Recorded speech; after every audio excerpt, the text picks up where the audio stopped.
9 by Bad Company was twice voted the greatest drum and bass track of all time. My name is Moonlyte. I'm an award-winning composer and music producer who's been producing electronic music for over 20 years. I've recreated this legendary track from scratch, so I can show you how 4 key production secrets lie behind this amazing tune's success, and how you can easily incorporate these tricks into your own music.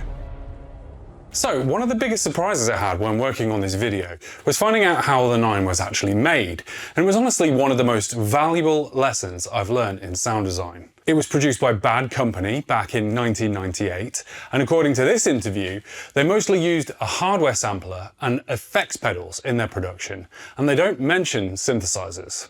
So I thought it would be good to try and use as much sampling as I could during this challenge. So you can do all of these tricks in any DAW with whatever tools you have. I'm just using Ableton for my example, but everything I'm going to show you will work in any program you choose. So our first production trick, I'm going to show you how we can easily use a sample to make the iconic bass switch up this tune is so well known for. To make this sound, I listened to the original and asked myself this question. If I was going to use sampling to make this sound, what would I use? Before I give you the answer of what I've used, as a bit of a side mission, pause the video and see if you can think up any samples that might work for this section. Whatever sounds you picked, I'd honestly give them a try as well using these same techniques I'm about to show you. Make sure you stick around to the end of the video where we'll be making that absolute black hole of a main bass sound. So I picked an aeroplane propeller sample. This sound might not be the first thing that comes to mind for you, but I felt the industrial and mechanical aspect of the noise actually would fit the track pretty well. There's a good chance the original did use a synth for this, but I'm happy to have a pretty fantastic result in a quarter of the time. So how can you go about doing this for yourself? Well, the good news is that it's super quick and easy. So first I went to Splice to find a decent propeller sample. Insert your own sample as desired. You don't need to use Splice, you can get your samples from anywhere you want. This one sounds good to me. Next, I downloaded it and I stuck it in a sampler instrument in Ableton. And if I disable the warp mode, then I can use the pitch wheel on my MIDI keyboard to control the pitch, like this.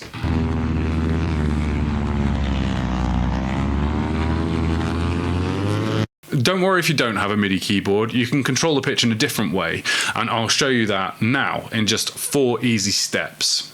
So first of all, we need to make a MIDI clip. So I'm going to highlight this section of the timeline here, and we're going to do 2 bars. Then I'm going to press Control-Shift-M. I believe that's Command-Shift-M on a Mac, and that will create us a MIDI clip. So in the MIDI clip view, if we double click, we can create a long MIDI note.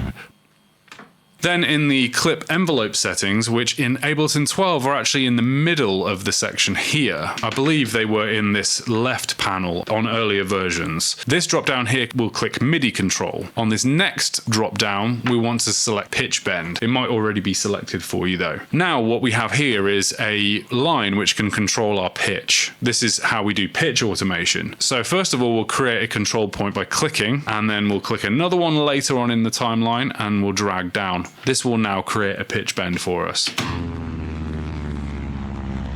So we're basically just doing exactly the same thing we were with our pitch wheel, but in the software. All I've done after this is to add a bit of reverb and distortion to finish off this effect. Next, we'll look at a totally crucial area of any drum and bass track, the drums. Getting this right for your track will be the difference between creating an absolute banger or your tune falling flat on its face. So this is what the final result sounds like.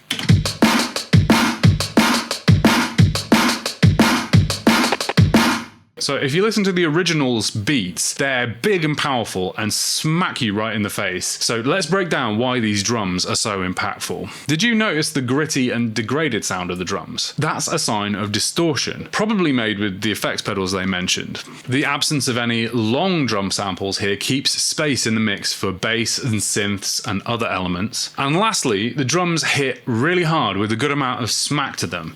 This means they've probably been run through a compressor. A compressor is is like a magic volume knob that automatically balances loud and quiet sounds for a punchy effect. This is all really simple to achieve for yourself. So let's start with the kick. The main thing is to make sure your kick isn't too long. So to shorten any sample, you can simply click and drag the right hand part of the clip and make it shorter by bringing it to the left, and then just add a bit of a crossfade. After this, I've added a good amount of distortion and compression to really give the kick a bit more punch. You can see the settings I've used here for the compression, but you'll need to use whatever you think sounds best for your particular sample. Also added a little bit of reverb, so it'll add a bit to that sort of more realistic kick feeling. So next is the snare. The snare in the original is super powerful and has a really recognizable smack to it. It also sounds to me to be a clap snare. So we will look for two samples here, one which has more of the smack and one which has more clap to it. So here is the smack layer. And here is the clap layer. And then these layered together sound like this.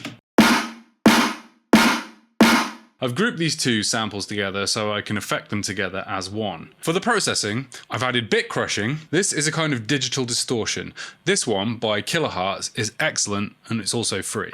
I've added some regular distortion. I've added reverb, as this kind of emphasizes that smack sound. My settings for this are 0.51 seconds and the mix is only at about 32% to give us just a bit of a small boxy short reverb.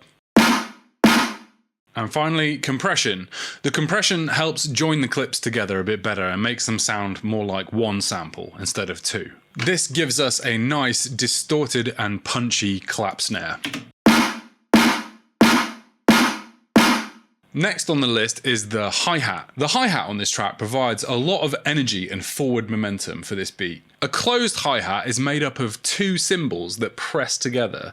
This makes a very short buzz or hiss when hit. I've layered two hi-hat samples together here, one with more of the high hiss and one with more body. This is the layer with some more hiss to it.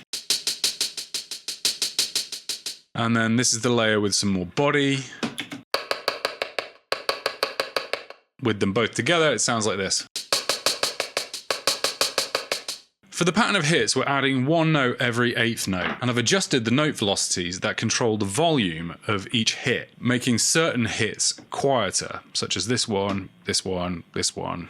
This gives a nice, groovy, and more realistic feel to the pattern. So it's good to vary the velocity and volumes of each hit. I know that drum production is one of the things that some of my production students really struggle with, but hopefully this has given you some really good ideas for your own work. If you're interested in a deeper dive into drum production specifically in another video, do drop a comment below. One of the other super recognizable elements in the Nine is the short, sharp stab sound, a critical ingredient in the track's dark, menacing energy. Understanding how it's made teaches valuable sound design techniques for adding impact and tension to your own productions. Similar to the bass switch up, I wanted to start with sampling again for this effect. The first sample I decided to try was a telephone engaged tone, so that's just here.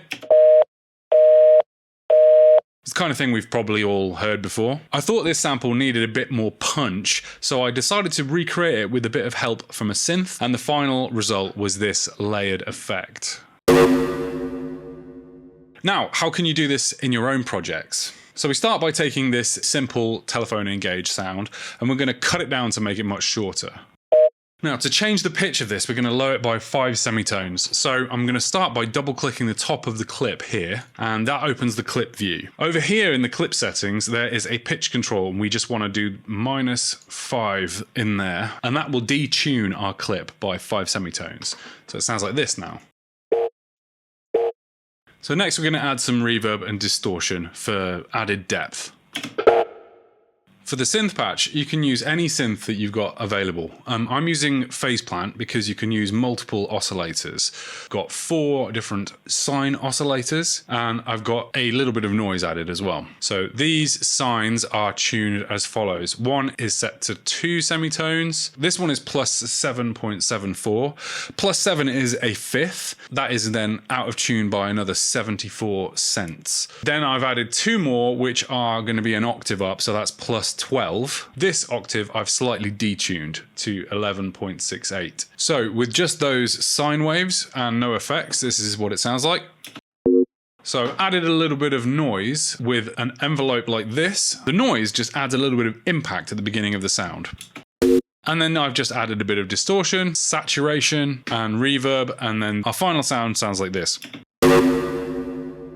Lastly, we get to the final and probably most important of all the sounds we've made so far, the main bass patch. This sub bass is an absolute monster and threatens to swallow you whole. And I'm sure it's one of the top reasons this track remains such a classic. This element will glue the rest of the track together and give us our finished product. So here is the result. So interestingly, before the bass kicks in on the original track, there is another sample that sounds very much like a guitar riff. So my first step was actually to record some guitar.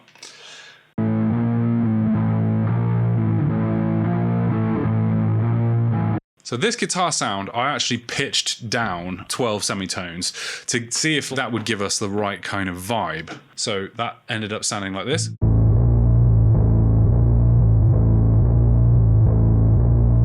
I didn't think that the sub bass was imposing enough, so I decided to add some sub to this as well using a synth.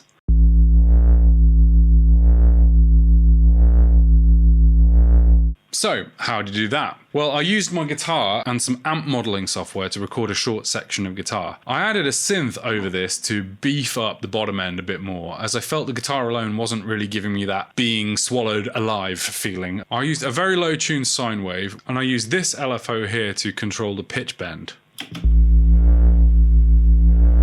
Next, I grouped these together and added a bunch of reverb to this.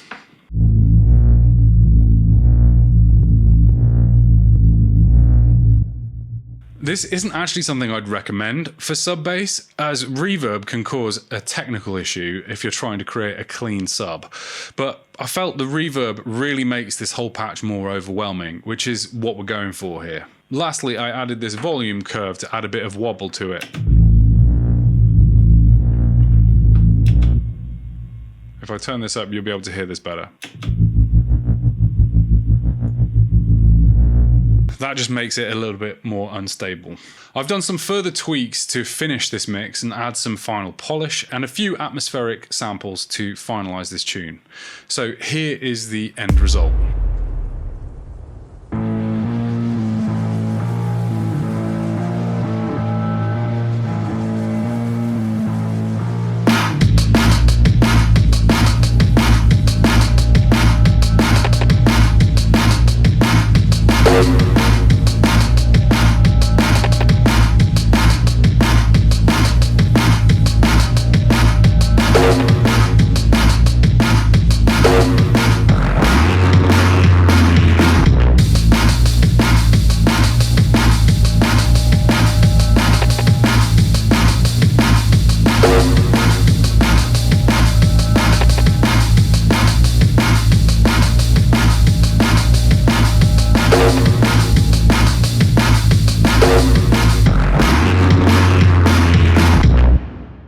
You now have 4 new production tools you can use to level up your skills in drum and bass.